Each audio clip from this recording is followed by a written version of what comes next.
தனிப்பெரும் கருணை அருட்பெருஞ்சோதி.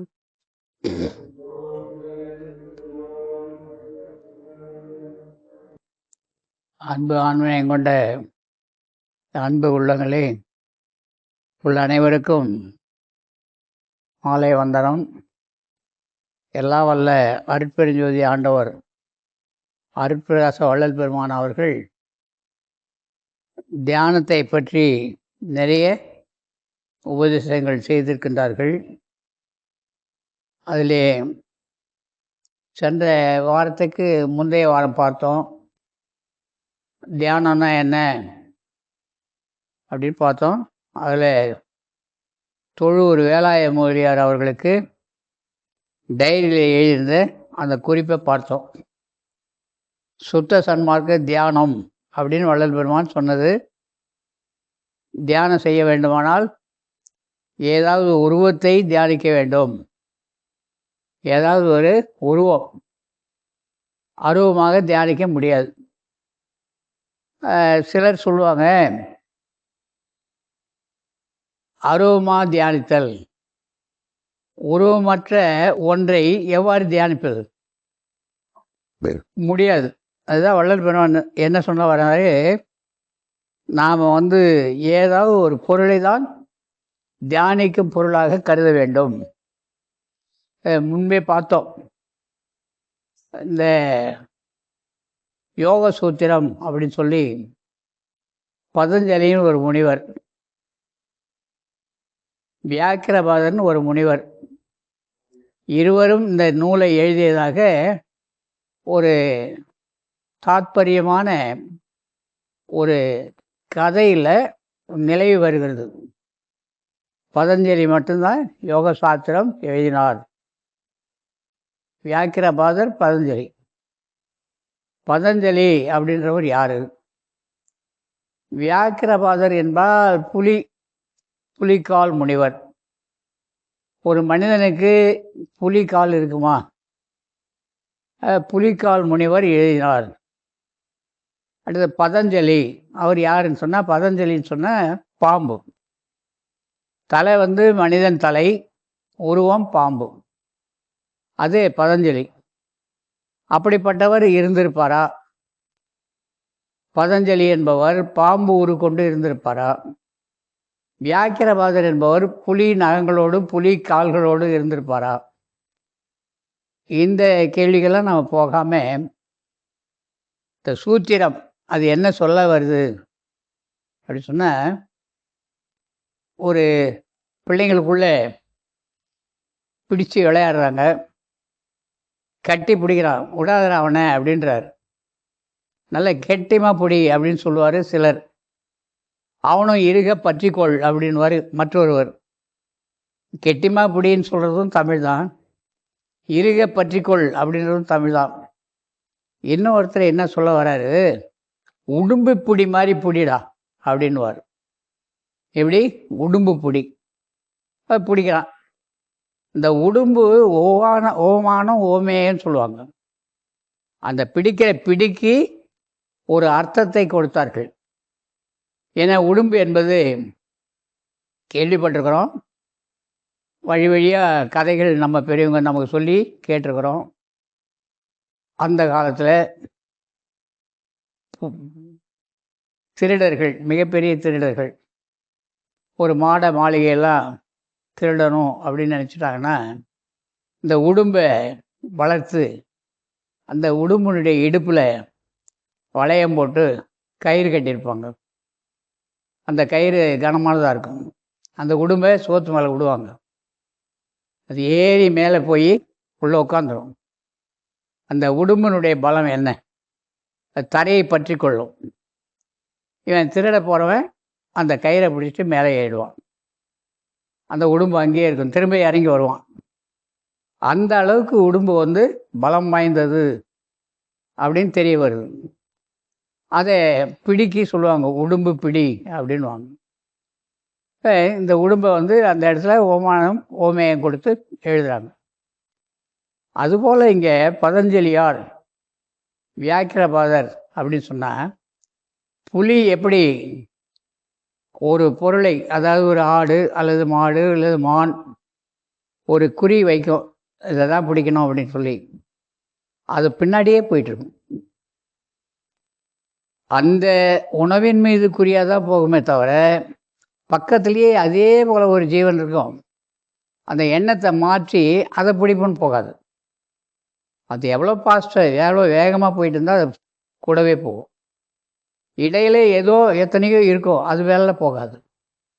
அதாவது குறிப்பிட்ட அந்த பொருள் மேலேயே பற்றுதலோடு ஓடுவது, அதான் புலி பாய்ச்சல். அந்த இரையை தேடி ஓடுவது. அதுபோல் கொண்ட குறிக்கோளை நோக்கி பயணிப்பது தான் என்னது, வியாக்கிரபாதர்.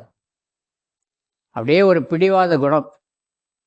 நம்ம வீட்டில் பிள்ளைங்கள்லாம் எதையாவது வாங்கணும் அப்படின்னு சொன்னால், பெற்றோர்களுக்கு செல்ல பிள்ளையாக இருக்கும், எப்படியாவது பிடிவாதமாக அந்த பொருளை வாங்கிடும். மற்றவர்கள் கொஞ்சம் காலம் கடத்துவாங்க. இந்த பிடிவாதம் என்பது குழந்தைகளுக்கு தான் ஏற்புடையது அப்படின்னு இல்லை, நம்ம பெரியவங்களுக்கும் ஏற்புடையது. என்ன பிடிவாதம்? அந்த சொல்லிலேயே அடங்கியிருக்கு. பிடி வாதம். வாதம்னா என்ன? காற்று. காற்றை யார் ஒருத்தர் பிடிக்கிறாங்களோ அவர்கள் அதை முடிக்க முடியும். ஞானிகளெல்லாம் இந்த உடல் பகுதியில் காற்று என்பது நிறைய வேலையை செய்யுது. நாம் பல முறை பார்க்குறோம். அப்பா உடம்புல காற்று அசைஞ்சு அம்மா உடம்புல காற்று அசைந்து ஒரு திடப்பொருள் திடப்பொருளோடு சேர்ந்து இந்த உடல் வந்து கீழே விழுந்து, அப்பொழுது தொப்புள் கொடி அறுக்கப்பட்டு முதல் காற்று சுவாசம் உள்ளே போக, அப்போ உயிர் உயிர்ப்பித்து அசைவை உண்டாக்கி, அதிலிருந்து இன்னைய வரைக்கும் என்னை விட்டு நீங்காமல் இருக்குது யார்? காற்று. இந்த காற்று நீங்கி போச்சுன்னா என்ன ஆகும்? கதை முடிஞ்சு போச்சு. அப்போ வாதம். இதுதான் வள்ளல் பெருமான் கட்டை விரல் முதல் உச்சந்தலை வரை வாயுவால் ஆகிய தேகம். அதுதான் இந்த ஞானிகள் எந்த கருவிகளும் கையில் வச்சில்ல, நிராயுத பாணின்னுவாங்க. ஆயுத பாணினா கையில் ஏதாவது வச்சுருக்கணும். இப்போ நிராயுத பாணினா எந்த விதமான ஆயுதமும் இல்லாமல் வெறுவனே ஒரு கௌபீனம் கட்டி கொண்டு சாதித்தவர்களில் நிறைய. நம்முடைய நாட்டுக்கு சுதந்திரம் எப்படி வந்ததுன்னு பேசுகிறோம் வழக்கமாக. கத்தியின்றி ரத்தமின்றி நம்முடைய தாத்தா மகாத்மா என்ன பண்ணாரா? சுதந்திரம் வாங்கினார். படிக்கிறோம். இது என்ன நெறி? இந்த நெறிக்கு பேர் இம்சை நெறியா? அகிம்சை. இம்சை ரெண்டு இருக்கு இல்லையா? துன்புறுத்தி வாங்குவது. அப்போ மனதை உருக்கம் உண்டாக்கி, இரக்கம் உண்டாக்கி, தயவு உண்டாக்கி பெறுதல். இதுதான் நியாயம். ஆக இந்த ஞானிகள் எதனால் சாதிக்க முடியும்னு பார்க்கும்போது வாயுவால் மட்டும்தான் நடக்க முடியும். ஏன்னா இந்த உடல் எடுத்து வந்ததே வாயு, உடலை விட்டு நீங்காமல் இருப்பது வாயு. இந்த வாயு என்ற அந்த பொருள் நீங்குமானால் நம்ம கதை முடியுது. இந்த வாயு எங்கே இருக்கோ அது ஒளியும் சேர்ந்தது தான் வாயு. வாயு ஒளியே தனியாக இருக்குது. வாயு என்பது காற்று, அது தனியாக இருக்குது. காற்று என்பது இன்றைக்கு கூட ஒரு பதிவு போட்டிருந்தோம். காற்று என்பது காதுக்கு கருவி. காதுக்கு ஏற்றது தான் காது. எதனால் அசையுது? காற்று கருவி காது. கண் என்ன கருவி? ஒளி கருவி. ஒளி. நாம் ஒளியும் ஒளி சித்திரம்லாம் கேட்டோம் ஒரு காலத்தில். இப்போ டிவியில் ஒளியும் பார்த்த காலமும் இருந்தது. ஆக நம்முள்ள ஒளியும் எங்கே இருக்குது? கண்ணுக்கும் காதுக்கும். ரெண்டு கண்களுக்கும் ரெண்டு காதுக்கும் மையத்தில் ஏதோ ஒரு சுழற்சி. அதை தான் ஞானிகள் அனுபவித்தார்கள். அந்த சுழற்சியை கண்டு என்ன சொன்னாங்க? அங்கே ஒரு சுழற்சிக்கு ஒரு நரம்பு மையம். நரம்புனாலே காற்று தான். நாடினா காற்று தான் நரம்புகள் வழியாக அது பிரவேசிக்கும். இப்போ நாடி நரம்புகள்னு சொல்லுவாங்க. நாடினா காற்று, காற்று நரம்பு வழியாக தான் இப்போ போகுது. நம்ம தலைக்குள்ளே ஒவ்வொருடைய உடல்லையும் எவ்வளவு முடி இருக்கும், அவ்வளோ முடி அளவு பின்னி பிணைந்திருக்கு மூளையினுடைய உள்பகுதி. அது ஒரே ஒரு மயிர் பருமன், ஒரு நாடி, காற்று போகவில்லை, ஏதோ ஒரு அசைவு நின்று போய்விடும். அதை தான் என்ன சொல்ல வராங்க, ஸ்ட்ரோக். ஆங்கிலத்தில் என்ன சொல்லுவாங்க, ஸ்ட்ரோக். நின்று போச்சு, ரத்தம் அங்கே ஓடலை. அப்போ ஓடணும்னா அங்கே என்ன வேணும், காற்று வேணும். அப்போ இந்த காற்றை என்ன பண்ணலாம், எல்லாவற்றையும் சாதிப்பது இந்த காற்று ஒன்று தான். என்ன பண்ண வராங்க, இது உணவுனாலே முடியாது, தண்ணினாலே முடியாது. இந்த தண்ணியும் உணவும் கூட எதுலேருந்து வருது அப்படின்னு பார்க்குறாங்க. தண்ணி இருந்தால் தான் உணவே உற்பத்தி ஆகும். தண்ணி இல்லைன்னா பூமியில் விளைவுகள் இல்லை. சரி, தண்ணி எங்கேருந்து வரும், நெருப்போடு சேர்ந்து வரும். நெருப்பு எங்கேருந்து வரும், காற்றுலேருந்து வரும். காற்று உருவாகணும்னா என்ன வேணும், நெருப்பும் காற்றும் இணைந்தே இருக்கும். அணைந்து கிடக்கும் ஒரு அடுப்பை ஊதனம்னா என்ன வரும், நெருப்பு வரும். ஆக இந்த நெருப்பு என்பது காற்றுக்கு அடக்கம். அதனால்தான் சிவ சிவ அப்படின்னு எழுதினாங்க. பெரிய பெரிய ஆலயங்களில் பெரிய நயான் விளக்கா இல்லை சின்ன சின்ன டியூப் லைட்டு போட்டு சிவ சிவன்னு எழுதியிருக்கோம். என்ன, சிவ சிவ. சி எதை குறிக்கும், ஒளியை குறிக்கும்.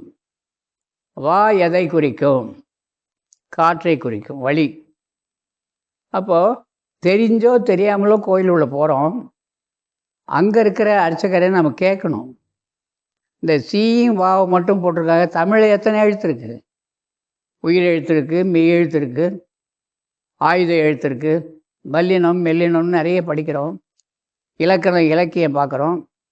ஏன் நம்முடைய ஆலயங்களில் சிவ சிவ, அதனுடைய தாத்பரியம், அதனுடைய அர்த்தம் என்ன அப்படின்னா, சி என்பது நெருப்பை ஒளியை குறிக்க வல்லது. இந்த நெருப்பு இந்த ஒளி எங்கே இருக்குது, வளி மண்டலத்தில் இருக்கின்றது. வளி எது, இந்த ஆகாயம்தான் ஒளியை உருவாக்குகிறது.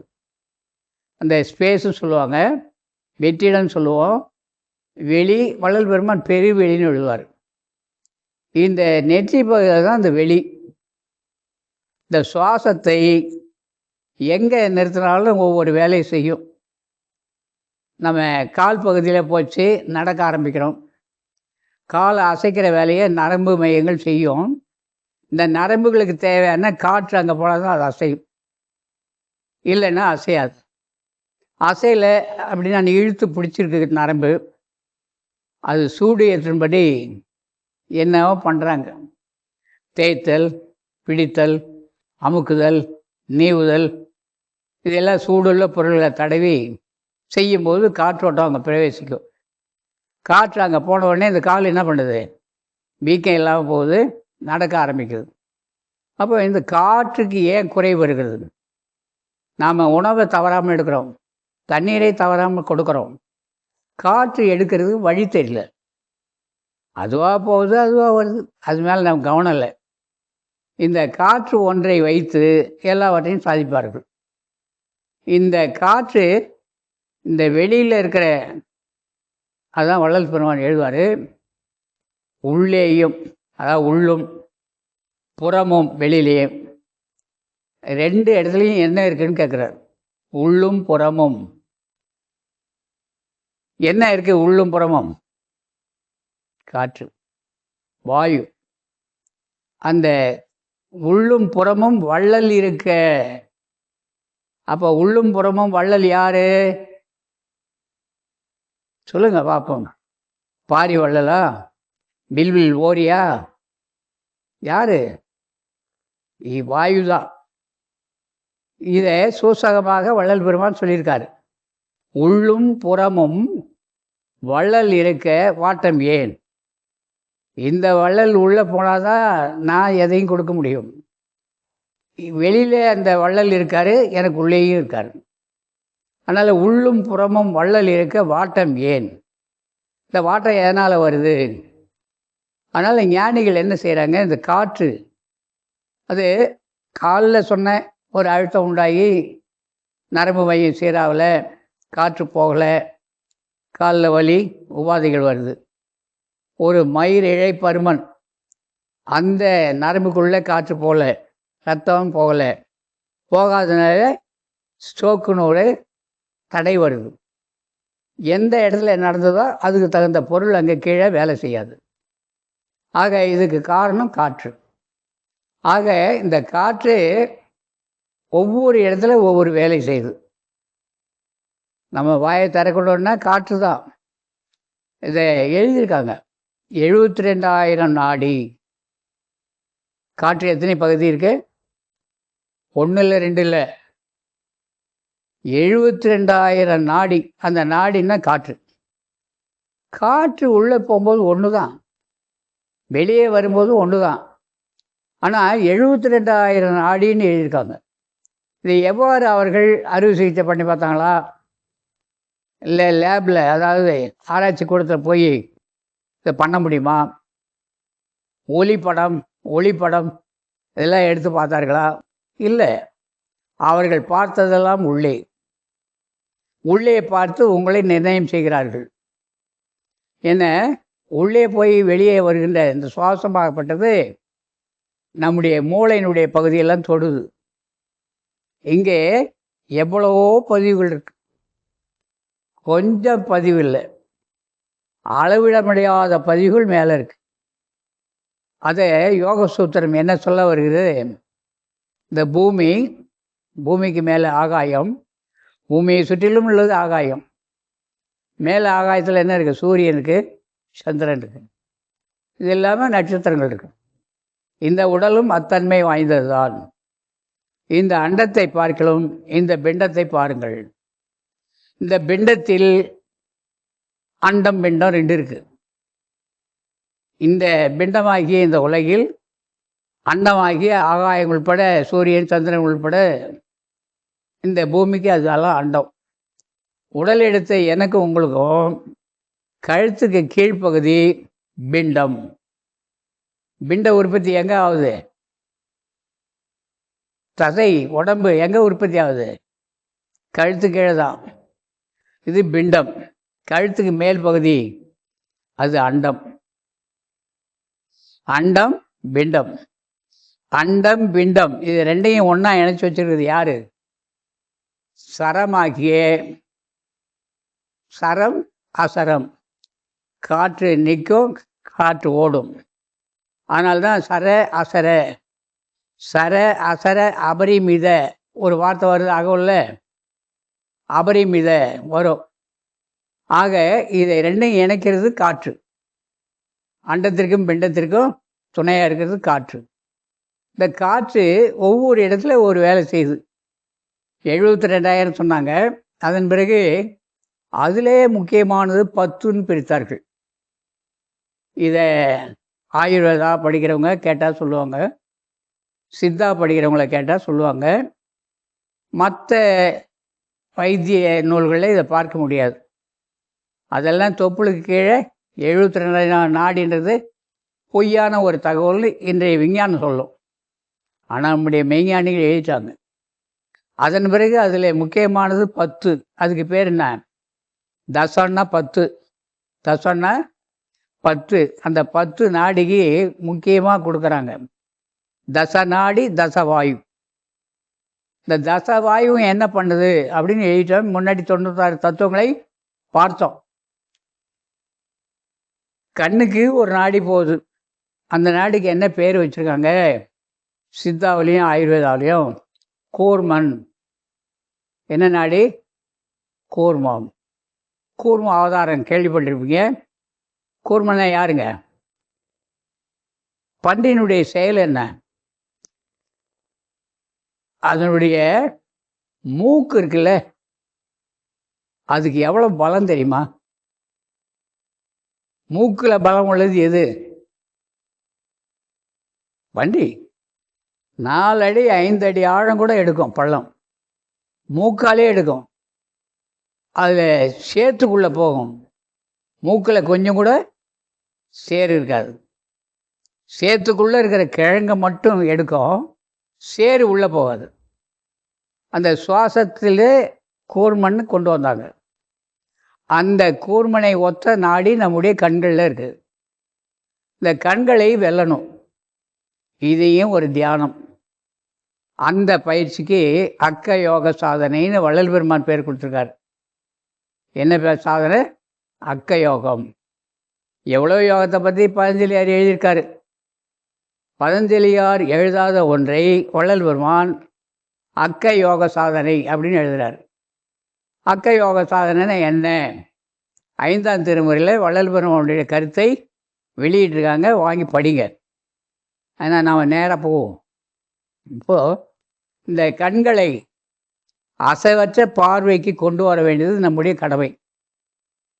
ஏன்னா கத்தியின்றி ரத்தமின்றி சுதந்திரம் பெற்றார்னு படிக்கிறோம். இங்கே எந்த பொருளுமே இல்லாமல், எது ஒன்றுமே இல்லாமல், ஒரு கோமணம் கட்டிக்கிட்டு ஒரு மரத்தடியில் இருக்கிற ஒரு மகான், ஒரு ஞானி, ஒரு சித்தன் எல்லாவற்றையும் சாதிக்கிறான். அவனால் மட்டும் இது எவ்வாறு முடிந்தது? அப்படி சாதிக்கும்போது அவனை தீர்த்து கட்டுவதற்கே சில திட்டங்கள்லாம் உருவாகிருக்கு. ஏன்னா பல ஞானிகளுடைய வரலாறு நம்ம பார்க்கலாம். இங்கே சம்பந்தாண்டான்னு ஒருத்தர் திருவண்ணாமலையில், வல்லால மகாராஜா, சம்பந்தாண்டான், அருணகிரி. அருணகிரி தவம் பண்ணி ஆற்றலை பெற்றவர். தியானம் செய்து அவருக்கு என்ன கிடைச்சது? சொல்லறே சும்மா இரு. சொல்லு எப்போ வரும்? நான் அசைக்கிறேன். எப்போ அசைக்க முடியும்? காற்று ஒன்று தான் அது அசைவை உருவாக்குறது. நாக்க அக்களத்தை மேலையும் கீழையும் மடித்து உள்ளேருந்து அந்த காற்றை அசைச்சு அசைவை உண்டாக்கி சொற்களாக மாற்றி தரோம். அதான உண்மை. சும்மனா அந்த காற்றை ஊனு ஊதிட்டா என்ன வரும்? சொல்லு வராது இல்லையா? அந்த சொல் சும்மா இரு சொல்லை உருவாக்கக்கூடிய விஷயம் எங்கேருந்து வரும்? அது இங்கேருந்து தான் வரும். இதுக்கு பிராணமையன்னு பேர். இதுக்கு மேலே இங்கே ஓட்டை இருக்குது, பிறந்த குழந்தைக்கு இருக்கும். அதுக்கு பிரம்ம ரந்திரம். ரந்திரம்னா ஓட்டை, துவாரம், ஒரு சின்ன துவாரம். பிரம்ம ரந்திரம். பிரம்மம்னா உற்பத்தி பண்ணக்கூடியது.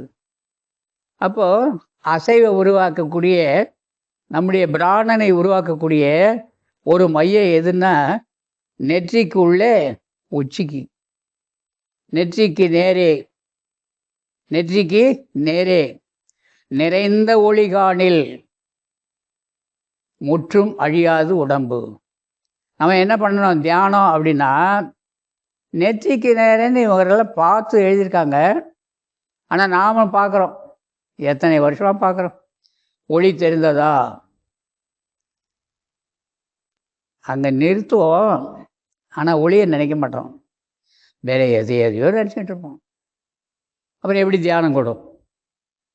அவர்கள் ஏதோ ஒன்றை மட்டுமே கருதுவார்கள். அதை கருதுகிற இடம் அதுதான். ஆக இந்த நாடியை அசைவற்ற பார்வைக்கு கொண்டு வருவது அந்த காற்றை வெல்லுவது. கண் அசைகிற காரியத்தை கூர்மன்ற காற்று செய்து, அந்த காற்று தான் மிக முக்கியமானது. அடுத்தது காதுகளுக்கு ஒரு நாடி. அலம்புசா, குஹா, தேவதத்தா, கிருகரா, தனஞ்சயா, இது மாதிரி நாடிகளை பிரித்து எழுதியிருக்காங்க. 10 நாடிக்கு 10 பேர். இந்த காது நரம்பை வளப்படுத்தணும், வசப்படுத்தணும். அப்போ காதுகளில் வெளியில் இருக்கிற சத்தம் விழக்கூடாது. அதுக்கு என்ன செய்யலாம்? உள்ளே எழுகின்ற சத்தத்தை கூர்ந்து பார்த்தல், கூர்ந்து கேட்டல். நம்முடைய கண்கள் கூர்ந்து உள்ளே அகநோக்கு பார்வை. அகநோக்கு பார்வைன்னா என்ன? நம்ம பெரியவங்க முன்னாடி சொல்லிட்டாங்க. நான் முன்னாடியே ஒரு பதிவில் சொல்லியிருக்கோம். கோழியெல்லாம் பறவைகள்லாம் அடைக்காக்கும். ஒரே ஒரு முட்டை அதனுடைய சிறகிட்ட வெளியே வந்துன்னா அப்படியே தள்ளிக்கும் உள்ள. தள்ளிட்டு சிறகுகளை மூடிக்கிட்டு அழகாக அரக்கன் பார்வையில் அப்படியே உட்காண்ட்ருக்கும். அதுக்கு உணவு தேடலாம் விருப்பம் வராது. எப்போ உணவு தேவையோ வெகு சீக்கிரமாக பறந்து போயிட்டு சாப்பிட்டு உடனே அவசரமாக வந்து உட்காந்துடும். அந்த சூடு ஆறக்கூடாது.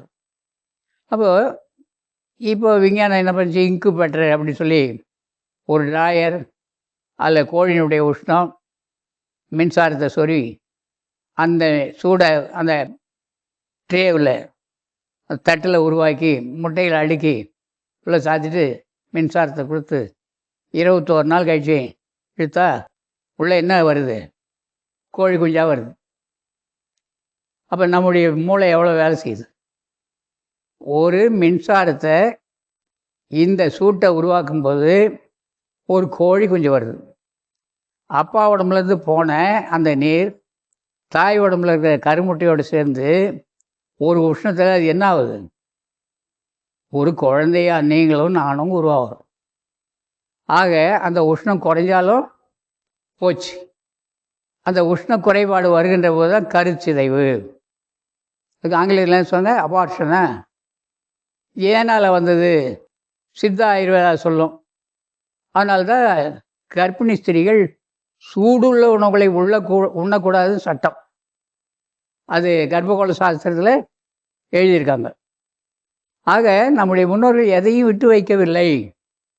நாம் என்ன பண்ணுறோம், நவீன விஷயங்களில் நம்முடைய மனம் பூந்து போச்சு.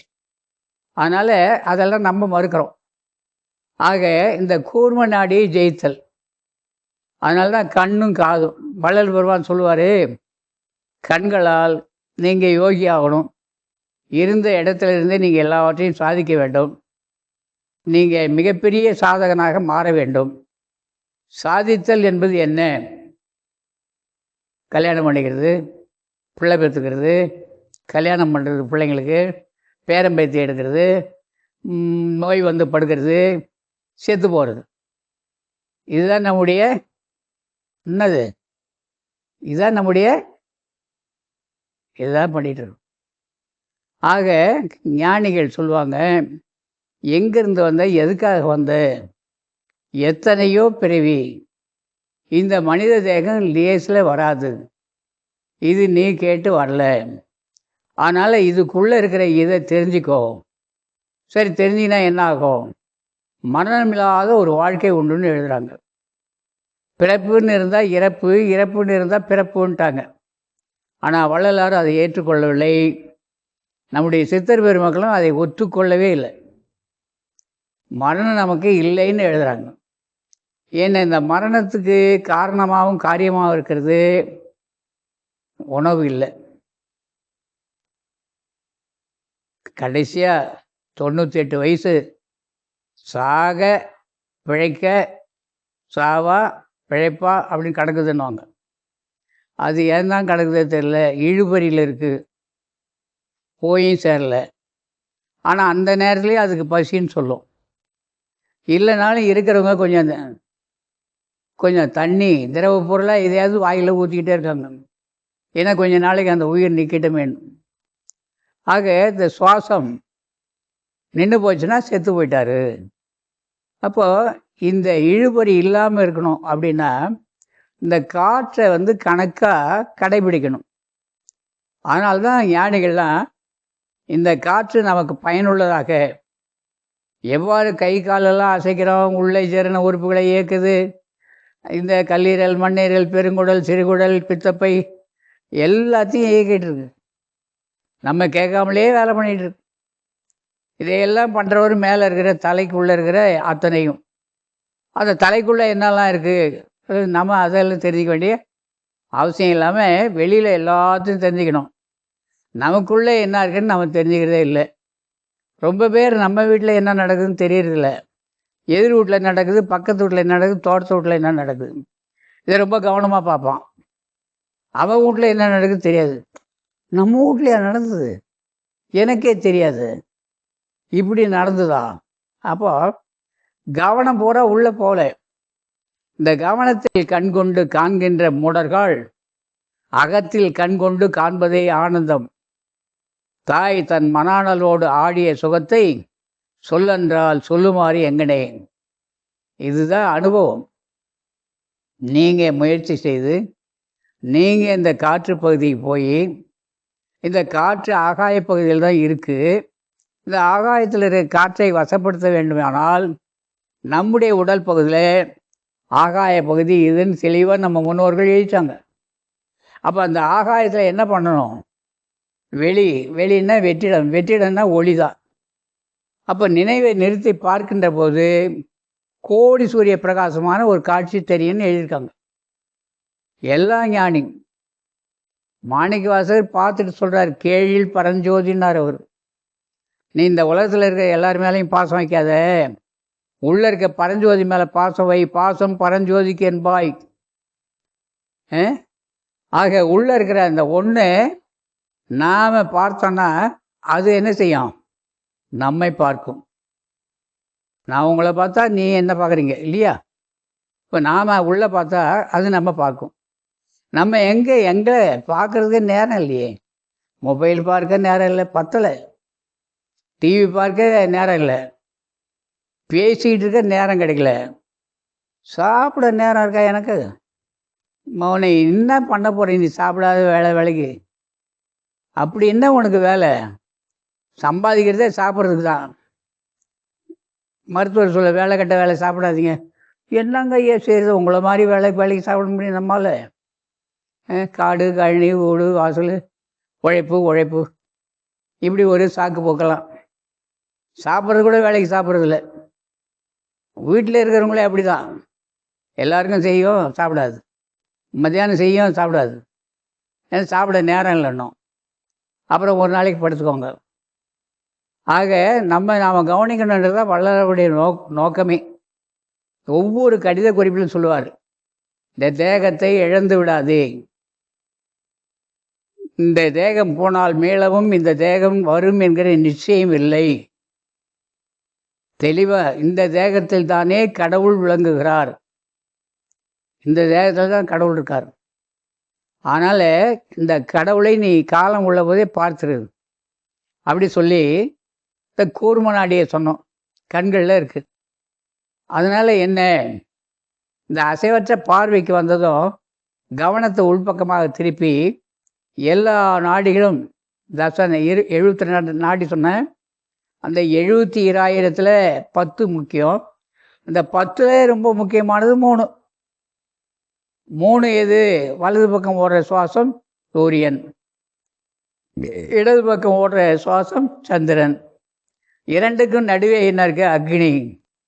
இந்த அக்னி நாடி எங்கே?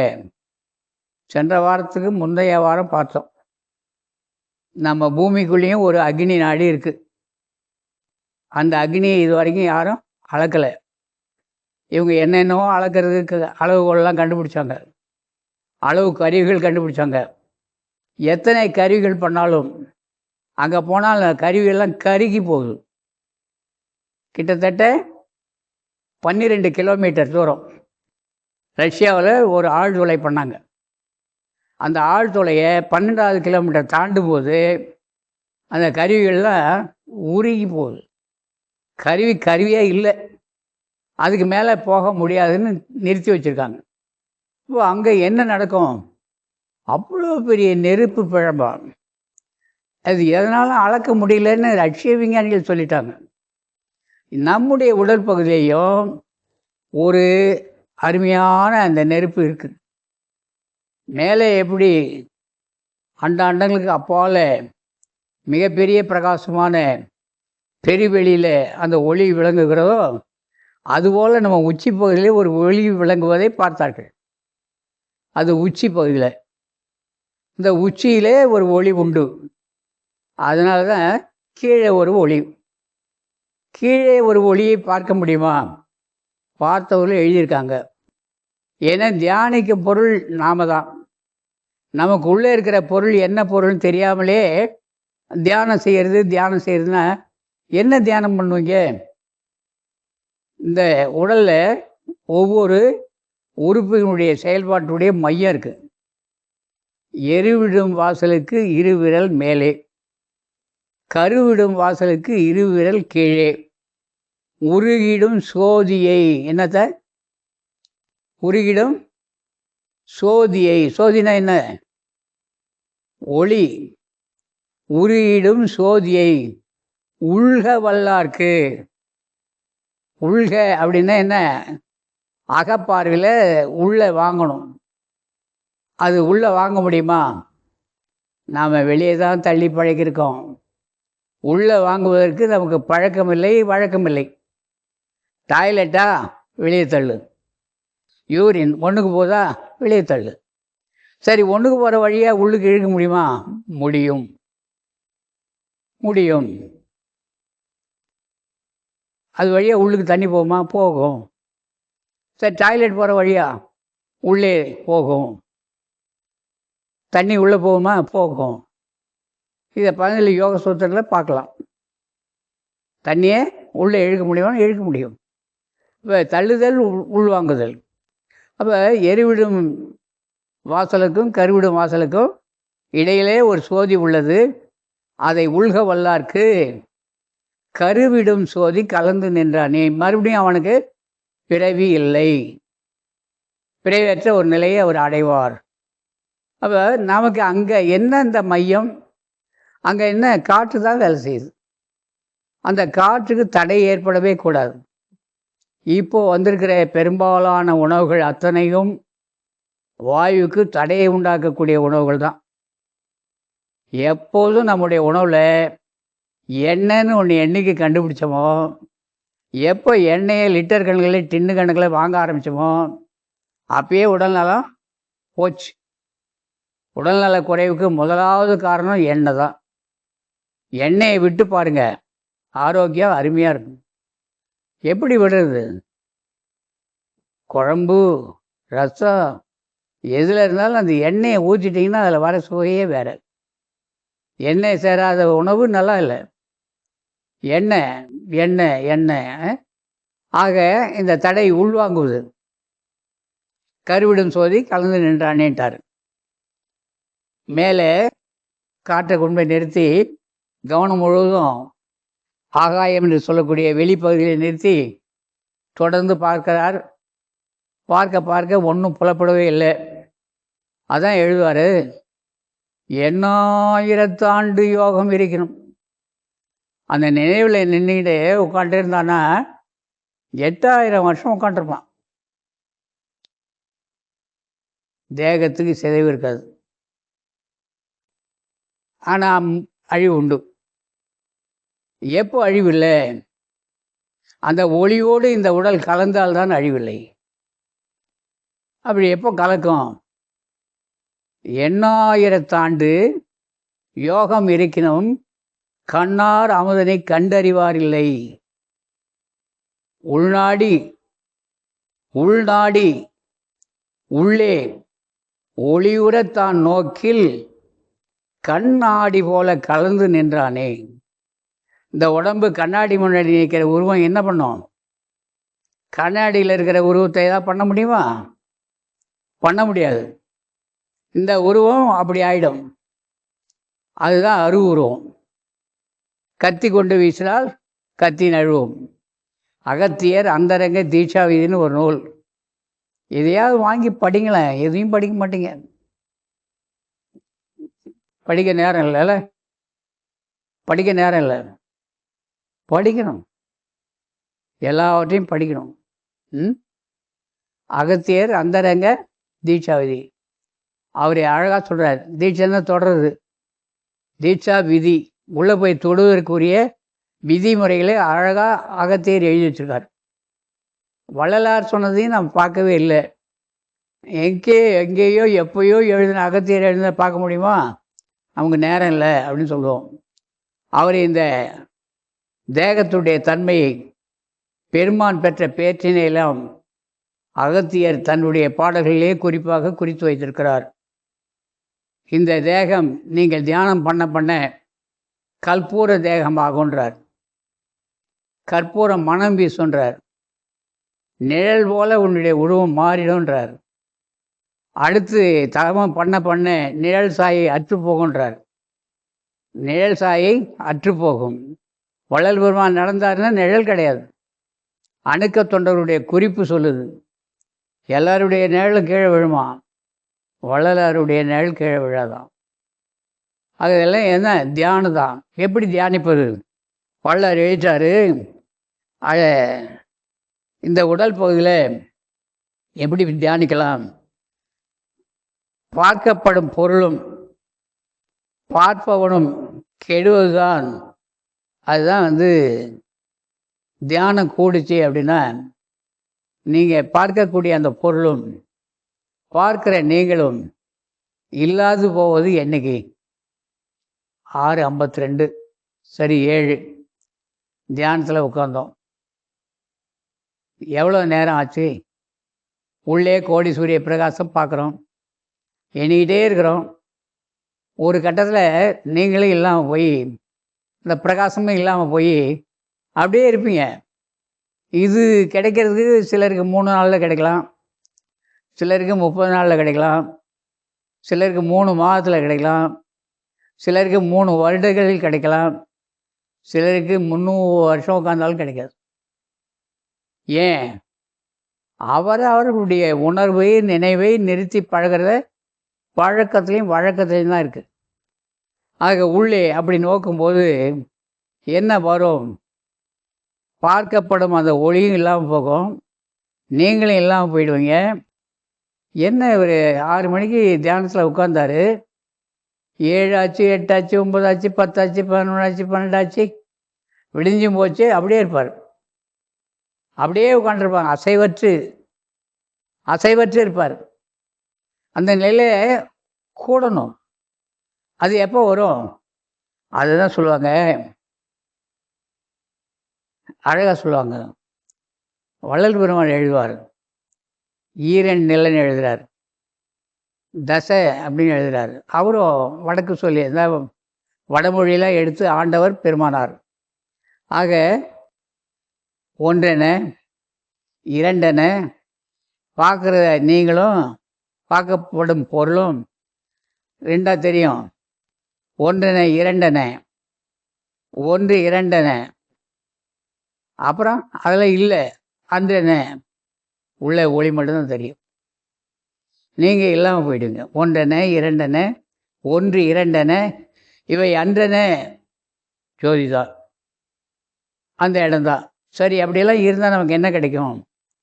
அவர்கள் முட்டை வரும் மாடை கண்களால் பார்த்தாங்க. இந்த மாடுனுடைய கண்ணு இவங்க கண்ணு ஒன்றாச்சு, மாடு முட்டாது. பல ஞானிகளுடைய வரலாறை பார்க்குறோம். யானையை விட்டு எரிய சொல்கிறாங்க, தலையை பந்தாடுறது. பள்ளம் எடுப்பாங்க, அந்த ஞானியை உள்ளே விட்டு கழுத்து வரைக்கும் பூமி மேலே தெரியும் பந்து மாதிரி. யானையை விட்டு ஆயிரக்கணக்கான மக்கள் கூடியிருக்கிற இடத்துல யானையை விடும்போது யானை அந்த தலையை என்ன பண்ணும்? காலால் ஒரே தட்டும். அது ஒரு தண்டனை. அப்படி பண்ணாங்க. அந்த யானை என்ன பண்ணுறாரு? யானையே பார்க்குறாரு. யானை இவரை நோக்கும், இவர் யானையை நோக்கிறாரு. யானை அங்கேருந்து வண்டிட்டு தும்பிக்கையை தூக்கி அவரை வணங்குது. ஏய் பெரிய ஆள்றா, எடுறா வெளியே. பெரிய ஆள் வெளியே தூக்குன்றான். கல்லில் கட்டி போட்டாங்க. வந்ததில்லை தெப்பமா? இதெல்லாம் இன்றைக்கி சாத்தியப்படுமா? சாத்தியப்படாதுன்னு நம்ம உட்காண்டிருக்கோம். எல்லாம் சாத்தியப்படும். இதை தான் வள்ளலார் சொன்னார், எல்லாம் செயல்கூடும். லேசான தியானம். வள்ளல் பெருமான் சொன்னது லேசான தியானம், எல்லாம் செயல்கூடும். என் மேலே ஆணையிட்டு சொல்கிறேன். நீங்கள் எண்ணுவதை, எந்த விண்ணப்பமாக இருந்தாலும் சரி, அரசாங்கத்துக்கு மணிகாருக்கு கொடுக்குறோம், ரெவென்யூ டிபார்ட்மெண்ட்டுக்கு கொடுக்குறோம், தாசில்தாருக்கு கொடுக்குறோம், மாவட்ட ஆட்சித்தலைவருக்கு கொடுக்குறோம், முதலமைச்சருக்கு கொடுக்குறோம், சென்ட்ரலில் மத்திய அரசாங்கத்தில் அவருக்கு கொடுக்குறோம். எவருக்கு கொடுத்தாலும் அது பாட்டு தள்ளிக்கிட்டே இருக்கு. ஆனால் கொடுக்க வேண்டிய ஒரு இடத்துல கொடுத்தா எல்லாமே செல்லுபடியாகும். எண்ணியது பூரா நிறைவேறுன்றார். எங்கே இருந்தா எல்லாம் செயல்கூடும், என் ஆணை அம்பலத்தே. அம்பலம் எங்கே இருக்கு? இதுதான் அம்பலமே. அம்பலவர் வந்தார் என்று சின்னம்பிடி. வள்ளல்வரான் உட்காந்து தவம் பண்ணுறாரு, அங்கே பார்க்க முடியல அவரை. சொல்கிறாரு, அம்பலவர் வந்தார் என்று சின்னம்பிடி. அம்பலவர் வந்தார் என்று சின்னம்பிடி பார்த்துட்டாரு. அம்பலத்தரசே அருமருந்தே ஆனந்தத்தேனே அருள் விருந்தே. பார்த்த பிறகு பாடுறார், மருந்து அறியேன் மணி அறியேன். தெரியல, உட்காந்து பார்க்குறேன், ஒன்றுமே தெரியல. மருந்து இதான், மணி இதான். நரை திரை மூப்பு நன்னா வகைதரும் உரைதரு பெருஞ்சீர் உடைய நன் மருந்து. அப்புறம் மருந்து சொல்கிறார், மணியை சொல்கிறார். எல்லாமும் ஒன்றே ஒன்று தான். ஆக தியானம் என்பது ஒருநிலைப்படுத்துவது. நம்முடைய எண்ணங்களை கொண்டு போய் இங்கே நிறுத்தினால் என்ன நடக்கும்? எல்லாம் செயல்கூடும், எல்லாம் செயல்கூடும் அப்படின்ற சொல்லி இந்த உடல் பகுதியில் வடக்கு பகுதி நட்சத்திர பிரகாசம். இந்த உடல் பகுதி வடக்கு பகுதி என்ன பிரகாசம்? மனசு இங்கே எல்லாம் வச்சு பழகும்போது அந்த நட்சத்திரம் போல மின்னு மினுக்கு மினுக்கு மினுக்குன்னு கண்களில் அகக்கண்ணில் காட்சி தெரியும். அப்போ உடல் மீது கவனம் இருக்குதுன்னு அர்த்தம், உடல் அனுபவம் கிடைக்குது அப்படின்னு அர்த்தம். இது ஆரம்ப நிலை சாதகர்களுக்கு வரும், கிடைக்கும். இது வடக்கு பாகம் நட்சத்திர பிரகாசம், கிழக்கு பாகம் சந்திர பிரகாசம், கிழக்கு பாகம் சந்திர பிரகாசம். அதனால்தான் இந்த இடத்த என்ன இடம் சொன்னாங்க, இதுதான் மூன்றாம் பிறை தோன்றுகிற இடம். சிவபெருமானுடைய தலையில் என்ன கொடுத்துருக்காங்க? மூன்றாம் பிறை. இது வளரும். இதுதான் அமிர்த நிலையம், சந்திர மண்டலம். இந்த மண்டலத்துக்கு என்ன பேர்? சந்திர மண்டலம். சூரிய மண்டலம் நமக்கு போகலை. நட்சத்திர மண்டலத்தை பார்த்தோம், சந்திர மண்டலத்தை பார்த்தோம், சூரிய மண்டலத்துக்கு போகணும். எப்போ போகலாம்? எழுதுகிறார், நட்சத்திர பிரகாசம், அடுத்து சந்திர பிரகாசம், மேற்கு பாகம் சூரிய பிரகாசம். மேற்கு பாகத்துக்கு நாம் போனோமா? போகவே இல்லை. அங்கே என்ன இருக்குது? சூரிய பிரகாசம். இது கிழக்கு, இது வடக்கு, இது தெற்கு, இது மேற்கு. மேற்கு என்ன சொல்ல வராரு? அழகாக சொல்கிறார், மேற்கு பாகம் சூரிய பிரகாசம், தெற்கு பாகம் அக்னி பிரகாசம். இப்போ அக்னி பிரகாசத்தெல்லாம் நம்ம உடம்பே இயங்கிட்டு இருக்கு. அந்த அக்னிக்கு குறைவு வந்தால் நோய்வாய்ப்படுகிறோம். அக்னி பிரகாசம் எங்கே இருக்குன்னா இங்கே இருக்குது. இந்த இடம் தெற்கு. அதனால்தான் இங்கே தான் இந்த மூச்சு காற்று அங்கே போய் அனுபவம் பெற வேண்டும். இது என்ன? தெற்கு. இதுக்கு பேர் தட்சிண பாகம், தட்சிணாயனம். தட்சிண அயனம், அயனம் சூரியனுடைய வழி. இந்த வலது பக்க சூரியனானது இங்கே போய் தொடுகின்ற போது, டச் பண்ணும்போது ஒரே டச்சிங் தான். என்ன ஆகும்? சாகா கல்வி, சாகா கல்வி. ஏன் இவ்வளோ பேசுகிறீங்களே, நீ எங்கே எப்போ டச் பண்ணுறது? பண்ணலாம்ல, பண்ணலாம்ல, கேள்வி வரும்ல. ஆமாம், அந்த இடம் தான் உயர்ந்த இடம். அங்கே போகும்போது எல்லாமே குறையும், எல்லாமே குறையும். அதை தான் வள்ளல் பெருமான் அழகாக எழுதுகிறாரு. தெற்கு பாகம் அக்னி பிரகாசம், ஆலமரத்தடியில் சூரியனை வணங்குதல். ஆலமரத்தடியில். ஆலமரம் எது? நம்ம கூட இங்கே பெரிய தொட்டியில் ஒரு ஆலமரம் இருக்குது. யாராவது தியானம் பண்ணணும், சூரிய நமஸ்காரம் பண்ணணுன்னா சொல்லுங்கள், ஆலமரத்துங்கிட்ட உட்காரலாம். ஆலமரம் என்ன செய்யுது? எழுதிட்டார், ஆலமரத்தடியில் சூரியனை வணங்கல். சரிங்க, ஆலமரத்தடியில் தான் சூரியனை வணங்கணுமா? ஆலமரத்தடியில் சூரியனை வணங்க வேண்டியது என்பது எப்படி என்று கேட்பீர்களானால், சூரிய கலையில் சுவாசம் இது வழியாக நான் பலமுறை சொல்லிட்டேங்க. இதுக்கு குறைவு ஏற்படுகின்ற போது இதனுடைய செயல்பாடுகள் குறையும். இதனுடைய செயல்பாடுகள் குறைகின்ற போது இதனுடைய செயல்பாடுகள் குறையும். அப்போ இது அதிகமானால் இந்த செயல்பாடுகள் சரியாகும். இதனுடைய செயல்பாடு இப்படின்னா, இதனுடைய செயல்பாடு சந்திரன். சந்திரனுடைய குணாதிசயம் என்ன? இது எங்கே முடியுது?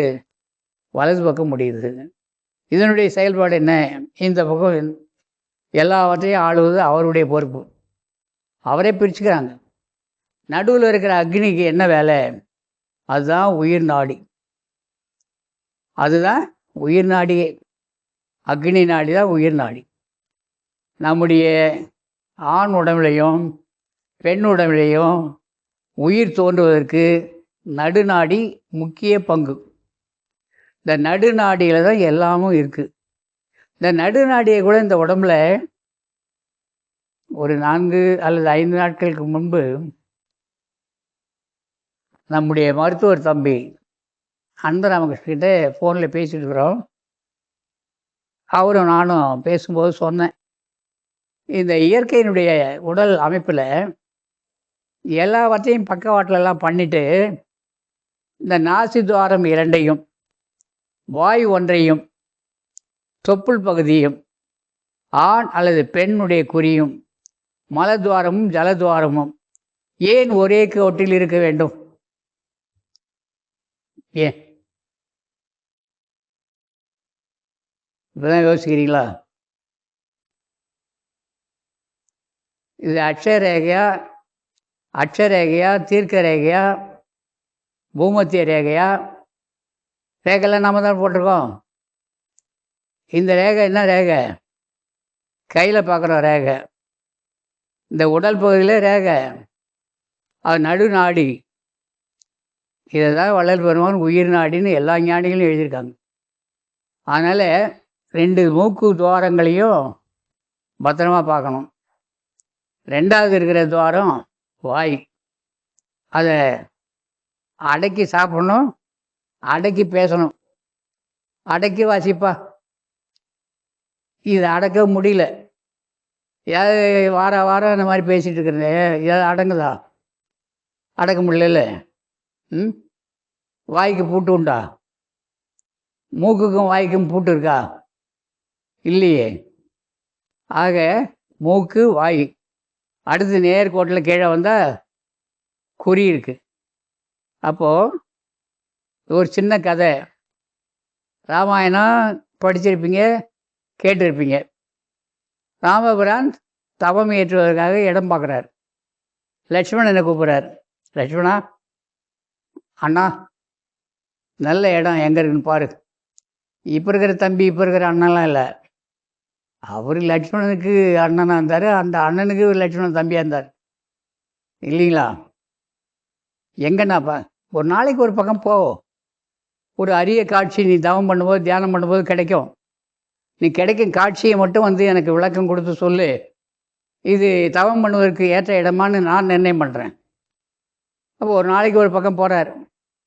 ஒரு நாள் போகிறார் கிஷ்கிந்தா. அங்கே போயிட்டு உட்காந்துட்டு வராரு. அண்ணா, இன்றைக்கி அருமையான காட்சி. என்னப்பா?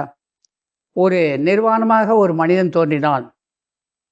நீ கண்ணால் பார்த்தியா? இல்லை, மனக்கண்ணில் பார்த்தேன். என்ன சொன்னான்? அவன் ஒன்றுமே சொல்லவில்லை அண்ணா. ஆஜானுபாக நின்று கொண்டு தன்னுடைய 2 கரங்களை கொண்டு ஒரு கரத்தால் தன்னுடைய மூக்கையும் வாயையும் மூடிக்கொண்டார், இன்னொரு கரத்தால் தன்னுடைய குறியை மூடிக்கொண்டார். அப்படியே அசைவற்று நின்றிருந்தார். காட்சியில் பார்த்தேன். அப்பா, இதுதான்பா தியானம் பண்ணுற இடம். அங்கே போயிடுவோம். இது 2ஐயும் அடக்கினாதான் என்ன நடக்கும்? தியானம் கைகூடும். இந்த கதை மூலமாக நமக்கு சொல்ல வந்த கருத்து என்ன? மூக்கையும் வாயையும் குறியையும் அடக்கணும். அடக்குனா தவம் பலிக்கும். இதில் ஏதாவது ஒன்றை விட்டாலும் தவம் என்ன ஆகும்? சித்திக்காது. அதனால தான் வள்ளல் பெருமான் ஆலமரத்தடியில் சூரியனை வணங்க வேண்டியது என்பது சூரிய கலையில், இது சூரியக்கலை, இது சந்திரக்கலை, நடுவிலே ஓடுவது அக்னி கலை. இந்த அக்னி கலைக்கு குறைவு ஏற்படும் போது தான் குழந்தை பேர் இல்லை. அக்னி கலை அதிகமாக காரியப்படும் போது தான் குழந்தை பேர் உண்டு. பிள்ளை மேலே பிள்ளையாக பார்த்துக்கிட்டே இருக்கலாம். இந்த கலையெல்லாம் கண்டுபிடிக்க முடியுமா? யோகியினுடைய அனுபவத்தில் விளங்கும். இது யோகியினுடைய அனுபவத்தில் விளங்கும். வள்ளல் பெருமான் எழுத்தார், இந்த பிரம்மரந்தத்தில் கிடைக்கக்கூடிய விளைவுகள் 1008 கமலைகள், ஓங்காரபீடம், ஒளிவட்டம், ஜோதி ஸ்தம்பம், இவற்றையெல்லாம் நீங்கள் அனுபவத்தால் அறிக அப்படின்னு எழுத்தார். நம்ம என்ன பண்ணணும்? தியானம் என்றால் ஏதாவது இயற்கை பொருள், இயற்கையான பொருள்களை தியானிக்கும் போது நம்முடைய உடலும் நம்முடைய மனமும் இயற்கைத்தன்மை பெறும். இந்த இயற்கைத்தன்மை பெறுவதற்கு இதை மாதிரி பில்டிங், இந்த மாதிரி கட்டடம்லாம் கட்டிட்டு அதில் தவம் பண்ணல. எல்லோரும் எங்கே போய் உட்காந்தாங்க? மரத்தடியில். ஏன் மரத்தடியை தேடினாங்க? அது ஒன்று தான் இருந்த இடத்துலையே இருந்துக்கிட்டு மழை பெய்யுது. பெய்கிற மழையெல்லாம் இந்த இலை சாப்பிட்டு மரத்துக்கு கொடுக்குமா? மரத்துக்கு கொடுக்கும். வேர் தான் பூமியில் இருக்கிற நீரை வேர் உறிஞ்சி மேலே அனுப்பும் இல்லையா? எப்படி இந்த வேர் உறிஞ்சி மேலே அனுப்புதோ அதுபோல் நம்முடைய கீழே இருக்கிற அந்த நாடியில் அந்த திரவ பொருள் மேல் நோக்கி போகும். இதை வள்ளல் பெருமான் அழகாக எழுதுவார். விந்து மேலேற்றும் பழக்கத்திற்கு சோம்பலும் நித்திரையும் கூடாதுன்னு எழுதுகிறார். அந்த ஒளி மேலேறும் பழக்கம், விந்துனாலும் ஒளினாலும் ஒன்று தான். இந்த மேலேறும் பழக்கத்திற்கு சோம்பலும் நித்திரையும் கூடாதுன்னார். நித்திரை தானாகவே ஒழியும். நீங்கள் விளையாட்டா கொஞ்ச நேரம் இந்த புருவ மத்திய சிந்தனையோடு இருந்து பாருங்கள். உங்களுடைய உணர்வுகள் மாறும், உடைய குணங்கள் மாறும், உடைய எண்ணங்கள் மாறும். எல்லாவற்றுக்கும் நீங்கள் செலவு பண்ணுற நேரத்தில் கொஞ்சம் 5 நிமிடம் 10 நிமிடம் உட்காரவே மாட்டோம். ஏன் உட்கார்ந்து அங்கே நினைச்சா என்ன? நினைக்கலாம்ல. சிலர் கடவுளை 3 வேளை நினைச்சா போகிறோம். யார? கடவுளை உள்ளே இருக்கிறவர் தான் நினைக்க சொன்னாங்க. 3 வேளை, 4 வேளை, சிலர் 5 வேளை, சிலர் 6 வேளை. வள்ளலார் எத்தனை வேலை சொல்லியிருக்கார்? எல்லா நேரமும்ட்டார் வள்ளலார். முதல்ல 6 காலம் சொன்னார். அதுக்கப்புறம் எல்லா காலங்களிலும் நீ புருவ மத்திய சிந்தனையோடு இருந்து பாடினார். நீங்கள் உட்கார்ந்து நெற்றிக்கு நேரே நினைவை நிறுத்தி பழகிட்டே இருந்தால் நீங்கள் கெட்டது நினைச்சாலும் நடக்கும், நீங்கள் நல்லது நினைச்சாலும் நடக்கும். நினைப்பு பிழைப்பை கொடுக்கும், நினைப்பு பிழைப்பை கெடுக்கும். அதனால் நினைவு சரியாக இருக்கும். அதனால்தான் எல்லோரும் இன்புற்றிருக்க நினைப்பதுவே அல்லாமல் வேறு ஒன்றும் அறியேன் பராபரமேனார். இதுதான் உண்மை. அதனால் நன்றாக நிமிர்ந்து உட்கார்ந்து ஏதாவது ஒரு உண்மை பொருள், உயர்ந்த பொருள், ஒரு தாமரை மலர், இல்லை ஒரு அல்லி மலர், இல்லை மறையும் சூரியன், அல்லது உதய சூரியன், என்ன நான் எல்லாம் கட்சியை சொல்கிறேன்னு நினச்சிடாதீங்க. தாமரைன்றேன், உதய சூரியன்றேன், இல்லை கட்சின்னு வச்சுருந்தானே. நான் எந்த கட்சியும் இல்லைப்பா. இயற்கை பொருள்களை தியானிக்கும் பொருளாக எடுத்துக்கொள்ளுங்கள். அருவிலேருந்து தண்ணி கொட்டுது அப்படின்னு இன்னும் வேடிக்கை பார்த்துருப்பீங்க. அதையே கவனத்தில் கொண்டு வாங்க. சரி, ஒரு நாளைக்கு பீச்சுக்கு போங்க, கடற்கரையில் உட்காருங்க. அந்த அலை வந்து போகிறத அப்படியே அசைவற்று கொஞ்சம் நேரம் பார்த்துட்டு கண்ணை மூடி உள்ளே பாருங்களேன். அப்படியே வரும் அந்த அலை. அந்த அலை ஓசையோடு பார்க்க முடியும். இப்படி இந்த இயற்கை பொருள்களை உற்று நோக்கி அவற்றை கருத்திலே வைத்து பழக நம்முடைய கருத்தின் கண் அந்த இயற்கை பொருளுடைய வெளிப்பாடு விளங்க பெற வேண்டியதெல்லாம் பெற்றுக்கொள்ளலான்னு இந்த உண்மை தத்துவத்தை வள்ளல் பெருமான் எடுத்து சொல்லிவிட்டார். அதனாலே அன்பு உள்ளங்களே நன்றாக நிமிர்ந்து உட்கார்.